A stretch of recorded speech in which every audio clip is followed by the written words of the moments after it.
Hey everybody, this is Ryan from Ryan and Bethany Board Game Reviews. Today I'm going to be talking about Caesar. This is Caesar with an exclamation point, and this is designed by Paolo Mori. So basically in this game, this is a two-player game.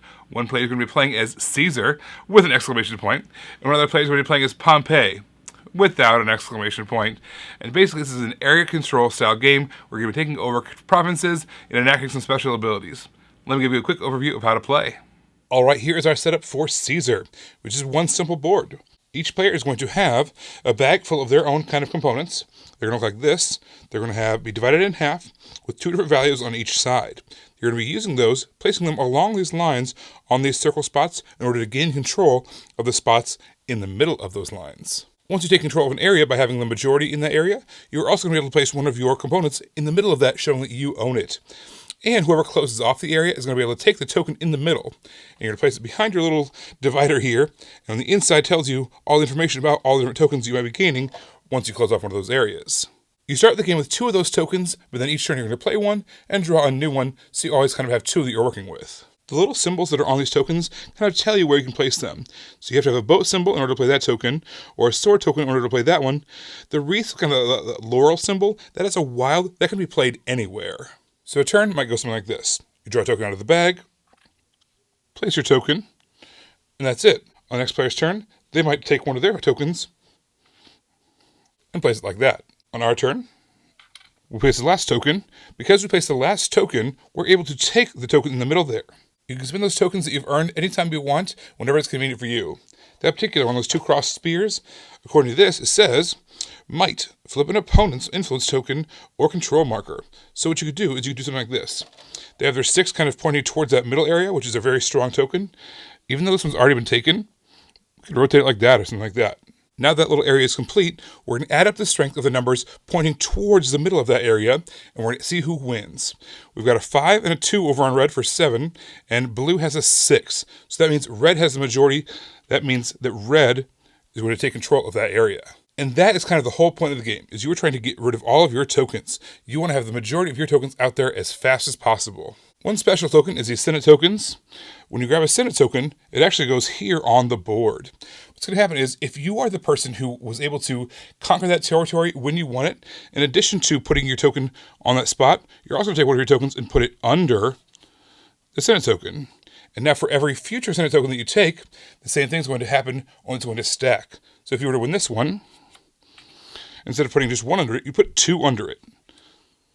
So those Senate tokens are very valuable. Those are going to be some big swinging moves over the course of the game. You're either going to want to take those or to deny your opportunity for your opponent to score them and close off the area at the same time. But that's really all there is to the game. Again, you're just trying to close off those areas, have the majority in that area so that you can take control of it, or be the one to close it off so you can get the token. Or in a perfect world, you want both things to happen. The first player to place all 12 of their control markers will win the game. There are a couple of mini expansions, but I'll leave you to explore those on your own. I don't know why, but for whatever reason, I was apprehensive about opening up this box and learning this game. It said you can play it in 20 minutes, but I was like, I kind of doubt it. And even if you can, I bet it's really convoluted. It turns out, no, it was super clear. It was very straightforward. You're basically just playing on a token onto one of those lines, and you're figuring out which half you want to be facing which direction. And if you finished off an area, you're going to take that token, and then you score that area by adding your control token. That's kind of the whole game. You're trying to get rid of as many of your control tokens as possible, thus influencing the board as much as you can. So that's kind of really all that's going on. It was very, very clear, very, very simple. This is kind of like one of those boiled down iterations of what area control could be. I see this as being if you wanted to teach someone what's a good area control game that's not overly complicated, this is the one. This shows you how to take control of an area, how to take control of a board, how to put influence out there, all in a super simple way. Each turn took 30 seconds or less. So yeah, it says 20 minutes on the box. It actually, a lot of the times we played it, actually ended up being less than that because it was just so simple. Some pretty cool special abilities, and they're all kind of printed right on the inside of your little divider, your little shield, so you know right away what they were going to be. Whether you got an extra action, whether you got to put some extra stuff out there, whatever the case was, it's all right there on the board.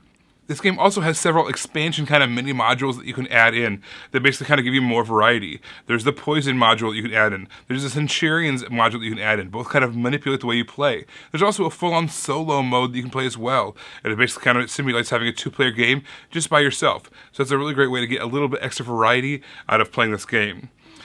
This is not a game that I think I'm going to be drawn to play repeatedly. Even though it is quick and it is simple and it is clear, I don't think it's going to be the kind of game where I'm like, let's play it back to back to back. Once I play it, I'm good to go for a little while. I'm happy if someone brings it up, but I'm not going to be like asking for it on a regular basis. But really, this is a quick, simple 2-player game that I definitely recommend if someone wants to be playing a kind of area control game that's like lightning fast, or play in between games, or while you're waiting for a third player to show up, or whatever the case is. If you're like a dad and a son, or dad and a kid wanting to play kind of a simple war game, this is a great example of something you could do that takes no time at all and is very easy to understand rules. I think Caesar's a really fun game. Again, maybe it's not always for me, and it's not always going to be what I'm in the mood for, but nonetheless, be sure to check out Caesar.